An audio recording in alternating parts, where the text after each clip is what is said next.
नमस्कार श्री वास्तुभ्याम जय श्री महाकाल जी। तो क्या आपके भी घर में कोई ऐसा व्यक्ति है जिसका विवाह नहीं हो पा रहा? आप लोग बहुत ज्यादा परेशान है उसके विवाह को लेकर कि आखिरकार इस व्यक्ति का जो विवाह है वो क्यों नहीं हो पा रहा। आपके समझ में भी नहीं आता कि आखिर ऐसा क्या हो गया जिसके कारण उस व्यक्ति का जो विवाह है वो होने का नाम नहीं ले रहा। तो आपको परेशान होने की बिल्कुल भी आवश्यकता नहीं है, क्योंकि आज जो मैं आपके लिए उपाय लेके आया हूँ, अगर आपने उसको ध्यान से सुन के और अच्छे तरीके से कर लिया तो अवश्य रूप से आपके घर का जो कोई भी व्यक्ति है ना, उसका जो विवाह है वो होना ही होना है। क्या करना है, कैसे करना है, पूरा बताने वाला हूँ और अच्छे तरीके से आपको समझाने वाला हूँ। तो बस उपाय ध्यान से सुन के अच्छे से करिएगा जरूर। तो देखिए, आपको भी पता है कि पूज्य गुरुदेव की जो कथा होती है उसमें लाखों की भीड़ आती है। कैसे भीड़ आती है? लाखों की भीड़ आती है। और जब गुरुदेव की कथा में लाखों की भीड़ आती है तो वहाँ ज्यादातर जो भक्त होते हैं वो क्या करते हैं, पत्र के द्वारा अपनी इच्छा और पत्र के द्वारा अपनी मनोकामना जो होती है वो गुरुदेव तक पहुँचाते हैं। तभी गुरुदेव की कथा चल रही थी, आज से 4 से 5 महीना पहले की बात है। गुरुदेव की कथा चल रही थी और गुरुदेव की कथा में लाखों की भीड़ आई। अब जैसे ही गुरुदेव की कथा में लाखों की भीड़ आई तो वहाँ ज्यादातर जो भक्त थे उन्होंने क्या किया, पत्र के द्वारा अपनी इच्छा मनोकामना जो थी ना वो गुरुदेव तक पहुंचाई। अब जैसे ही गुरुदेव के पास पत्र पहुंचा और गुरुदेव ने पत्र पढ़ा तो वहाँ गुरुदेव ने देखा कि ज्यादातर जो भक्त है उनकी क्या है, केवल और केवल एक ही इच्छा और एक ही मनोकामना है। क्या कि गुरुदेव, हमारा जो मतलब बच्चा है ना उसका विवाह नहीं हो पा रहा। हम लोग बहुत ज्यादा परेशान हैं उसके विवाह को लेके कि आखिर क्यों नहीं हो पा रहा। हर एक चीज कर लिया, हर एक चीज समझ लिया, लेकिन फिर भी जो विवाह है वो होने का नाम ही नहीं ले रहा। कृपया करके कोई उपाय बता दें ताकि उस व्यक्ति का जो विवाह है वो अच्छे तरीके से हो जाए। अब जैसे ही गुरुदेव ने क्या किया ये देखा, तभी गुरुदेव ने 2 से 3 उपाय बताए और कहा केवल और केवल ये उपाय कर लेना, तुम्हारा जो कोई भी व्यक्ति है, जो कोई भी सदस्य है जिसका भी विवाह नहीं हो पा रहा, अवश्य रूप से उसका जो विवाह है वो होगा ही होगा।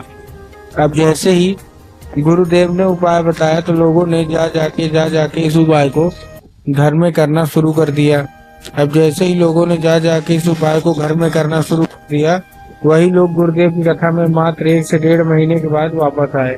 अब जैसे वही लोग गुरुदेव की कथा में वापस आए तो उन्होंने क्या किया, फिर से एक बार गुरुदेव को पत्र लिखा। लेकिन ये वाला जो पत्र था ये गुरुदेव को धन्यवाद के रूप में पत्र था कि गुरुदेव धन्य हो आपका, आपके द्वारा बताया गया उपाय हमने कर लिया है, हमारी सारी इच्छा मनोकामना भी पूरी हो गई है, आपका कोटि कोटि धन्यवाद। तो देखिए, जो लोग भी मेरी आवाज अभी सुन रहे हैं ना, अगर आपको भी जानना है कि आखिर ऐसा कौन सा उपाय है जिसको करने मात्र से इच्छा मनोकामना पूरी हो जाती है, तो चलिए हम बताते हैं आपको आज की इस वीडियो के माध्यम से कि आपको करना क्या है। तो बस उपाय ध्यान से सुन के अच्छे से करिएगा जरूर। तो देखिए, जो हमारा सबसे पहला उपाय है इसमें आपको 3 काली मिर्च लेना है और साथ में आपको लेना है 1 धतूरा। तो आपने 3 काली मिर्च ले लिया, साथ में आपने 1 धतूरा ले लिया और आपको क्या करना है, ये लेके पहुंच जाना है अपने बच्चे के हाथ में दीजिए और इसको बोल दीजिए पहुंच जाए कहाँ, सीधा सीधा शिव मंदिर। अब जैसे ही शिव मंदिर पहुंचेगा आपका जो बच्चा है उसको बोलिएगा कि दक्षिण दिशा में खड़ा हो जाए और उत्तर की ओर अपना चेहरा कर ले। अब देखिए, दक्षिण और उत्तर में ना बहुत सारे लोग कंफ्यूज भी होते हैं कि दक्षिण क्या है, उत्तर क्या है, हमको थोड़ा साफ साफ बताओ। तब गुरुदेव ने साफ साफ बताया है कि आप जिस भी शिव मंदिर जा रहे हैं उस जो है ठीक उस जिस भी हम किए हैं तो उधर आपको अपना चेहरा करके खड़े हो जाना है। ठीक, खड़े हो गए। खड़े होने के बाद आपको करना क्या है, एक नाम लेके, कौन सा, महादेव को बहुत ही सुंदर सा नाम है श्रम्भेश्वर महादेव।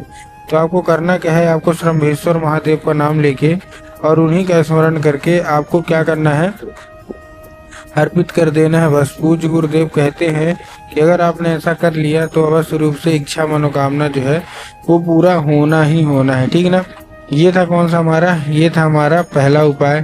अब हम चलते हैं अपने दूसरे उपाय की ओर। अब देखिए, जो हमारा दूसरा उपाय है, इस उपाय में आपको करना क्या है, जो हमारा दूसरा उपाय में है, इस उपाय में सबसे सिंपल सा आपको लाल चंदन लेना है और लाल चंदन लेने के बाद पहुंच जाना है कहाँ, सीधा सीधा शिव मंदिर। अब जैसे ही आप शिव मंदिर पहुंचेंगे, शिव मंदिर पहुंचने के बाद आपको केवल और केवल एक काम करना है। क्या काम करना है?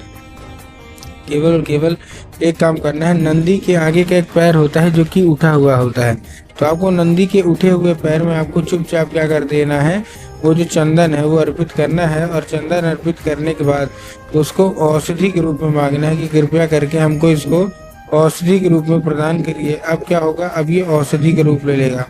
अब आपको करना क्या है, उसी रात जब आपका 5 मिनट आप खड़े रहिए, फिर उसी रात आपको क्या करना है, वही नंदी के पैर में फिर से उसको छूना है उंगली, ठीक है ना।